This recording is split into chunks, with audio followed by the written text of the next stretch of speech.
Sir happy ఏముంది sir, మనిషి అనే వాళ్ళు పని చేసుకోవాలి కదా సార్, ఖాళీగా ఉండకూడదు కదా. ఆదాయం ఎక్కడి నుండి వస్తుంది? ఏమిటంటే క్వశ్చన్లు అడగండి. ఒకటి, నాగబాబు గారు రీఎంట్రీ గురించి మాట్లాడాలి అంతే కదా సార్. సార్ ఇప్పుడు వర్మ గారు, ఇప్పుడు నాగబాబు గారు అనేవాళ్ళు, ఆయన ఒక వృత్తి అది, ఆయన మొదటి నుండి చేసుకుందంటూ ఒక కళాకారుడు ఆయనకంటూ అదే తెలుసు కాబట్టి అది చేస్తారు ఆయన. సో రాజకీయాల్లోకి వచ్చారు కాబట్టి రాజకీయాలు చేయకూడదని అయితే ఎక్కడా లేదు. దీని గురించి ఆల్రెడీ మీ కృష్ణాంజనేయులు గారు చాలా క్లుప్తంగా చెప్పారు. అది ఎట్టి పరిస్థితుల్లో ఆయన చేయాల్సిన అవసరం ఉంటే చేస్తారు, ఆయనకు టైం ఉంటే. టైం లేదు అనుకుంటే చేయరు, అంతే తప్ప దాని గురించి మనం ప్రత్యేకంగా దీని మీద డిబేట్ లో నాగబాబు గారు జబర్దస్త్ రీఎంట్రీ దీని మీద ఏంటి అని చెప్పి చర్చ అయితే అవసరం లేదని నా ఉద్దేశం సార్.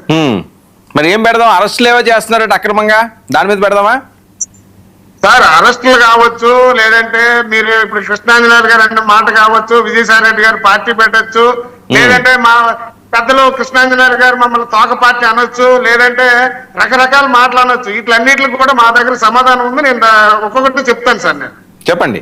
ఇప్పుడు సభలు పెట్టి, పెద్ద పెద్ద సభలు పెట్టి, ఇప్పుడు ఏం ఎలక్షన్ లేవు కదా, ఏం చేస్తారు, ఎందుకు, ఇప్పుడు ఏంటి అవసరం అని చెప్పేసి వర్మ గారు మీరు మీ తొలి పలుకుల్లో మాటలు చెప్పారు.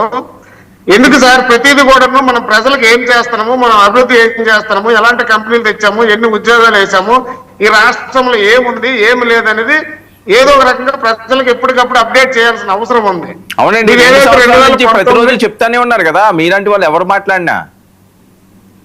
సార్ ఇప్పుడు టీవీ డిబేట్లో మేము మాట్లాడినా, నేరుగా నాయకులే పబ్లిక్ వెళ్ళి మాట్లాడిన ఒక ముఖ్యమంత్రి స్థాయిలో ఉన్నటువంటి ఒక వ్యక్తి జిల్లాల వారీగా మీటింగ్లు పెట్టి చెప్పాల్సిన అవసరం ఉంది. అలాగే నియోజకవర్గ స్థానంలో ఉన్నటువంటి ఒక ఎమ్మెల్యే ఆ యొక్క కాన్స్టిట్యున్సీలో ప్రతి గ్రామంలో కూడా ఆ గ్రామానికి మనం ఏం చేసాం, ఆ గ్రామానికి ఏ సమస్యలు ఉన్నాయి, వాళ్ళు తృప్తిగా ఉన్నారా లేదని తెలుసుకోవాల్సిన అవసరం రాజకీయాల్లో ఉన్న ప్రతి నాయకుడికి కూడా అది అవసరం సార్. ఇప్పుడు మీరు 2019 నుంచి 24 మధ్య కాలంలో మీరు చూడండి సార్, ఎలక్షన్ ముందు 2 సంవత్సరాలు 3 సంవత్సరాల పాటు ఎండనక వాననక కష్టపడి కొన్ని వేల కిలోమీటర్లు తిరిగిన జగన్మోహన్ రెడ్డి ఒక్కసారి ముఖ్యమంత్రి అయిపోయింగానే ఆయన ఒక బంగ్లాకి పరిమితం అయిపోయారు. ఆ బంగ్లాలోకి ఆయనకి నచ్చిన వాళ్ళనే కలవడం, మిగతా వాళ్ళకి అపాయింట్మెంట్లు ఇవ్వకపోవడం, ఎమ్మెల్యేలు మినిస్టర్లు సైతం కూడా ఆయన కలవలేని పరిస్థితిలో ఉండడం వల్ల ఆయన ఐసోలేట్ అయిపోయాడు సార్. ఐసోలేట్ అయిపోతే ఏమవుతుందంటే అది అంటే ఓట్లు పడ్డాయి, మనకు అధికారం వచ్చింది కదా, ఇంకేముంది, ప్రభుత్వం నుండి వచ్చే ధనాన్ని నలుగురికి ఓట్లు వేసే వాళ్ళకి, పేదవాళ్ళకి 4 గింజలు పడేస్తే వాళ్ళు ఓట్లు వేస్తారు, మనం డబ్బు సంపాదించుకునే అవసరం అయితే రేపు ఎలక్షన్ లో మళ్ళా డబ్బు ఖర్చు పెట్టి మళ్ళా ఎలక్షన్ చేసి మనం 30 సంవత్సరాల పాటు అధికారంలో ఉండొచ్చు అనే ఒక ఆలోచన విధానంతో గతంలో జగన్మోహన్ రెడ్డి గారు చేశారు. దాంట్లో చాలా కారణాలు ఉన్నాయి, ఇదొక కారణం కూడా నేను చెప్తున్నాను. ఆ రకంగా ఆయన ఏ పరిస్థితికి వెళ్ళిపోయారో 11 స్థానాలు సర్వేలు చేయించుకున్నారట. సర్వేలు చేయించుకుంటున్నారట కదా, మీదేంటి, మీకు వచ్చిన రిజల్ట్స్ ఏంటి